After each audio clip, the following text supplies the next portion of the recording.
Yan. May linya ng kuryente, may linya ng tubig. And yun, magandang araw sa inyo mga ka-farmlat.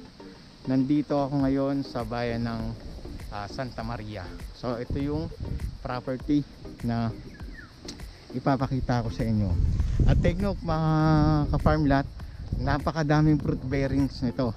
So mamaya antabayanan nyo at papasukin ko po yung loob. Then yung frontage naman nito mga ka-farmlat, nasa 40 meters yung frontage. So ito mga ka-farmlat at lalakarin ko kasi itong property na ito ay corner lot. Then yung layo naman nito from doon sa National Highway ng Santa Maria ay nasa 2 minutes lang.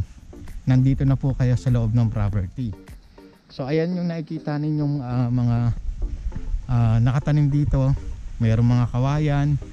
Of course mayroon din mga nyog. Ayan, ang dami po dyan. Tapos dito na ako dadaan. Yan. Ang daming mga nakatanim dito na fruit bearing trees sa area na ito mga ka-farmlat. Tapusin nyo lang po yung video at makikita nyo. Ayan, of course meron na rin pong kubo dito. Tapos ito yung paligid nya. Ayan, ayun yung gate kanina. Then ito yung itsura ng property. Ayan ang ganda. Corner lot. May puno ng mangga. Ayan. Tapos ito yung linya ng tubig nila. Ayan.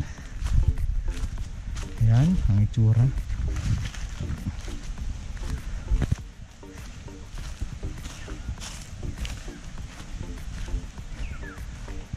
At nakaano na rin po ito.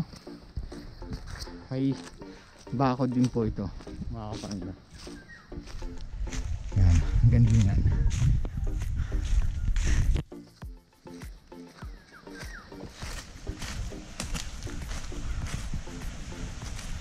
Yan, ang dami, di ba?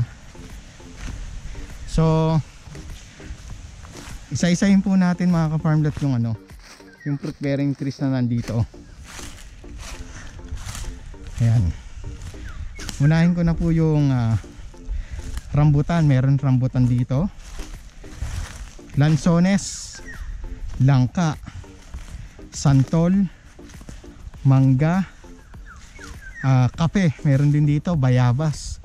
Meron din dito sa property na ito, kayumito at coconut trees, of course yung kanina, at mahogany. Marami pa pong iba na mapapakinabangan dito.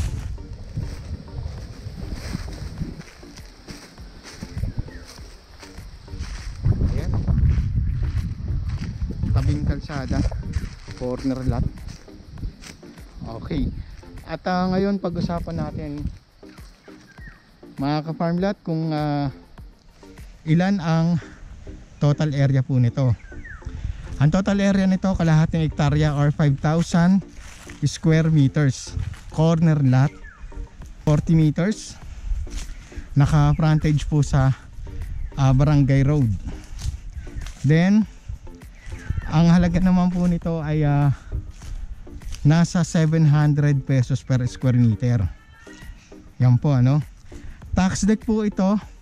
Pero mga ka-farmlat ay ready po ito para sa titling.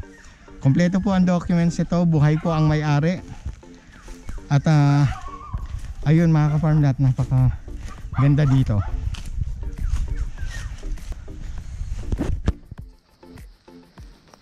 Ito yung ibang parte. Ayan sementado na. Tapos may hagdan na rin.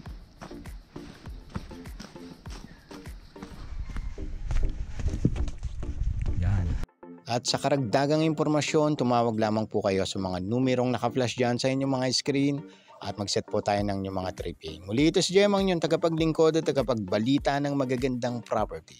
Have a nice day po. Ingat po kayong palagi mga ka-farm lot.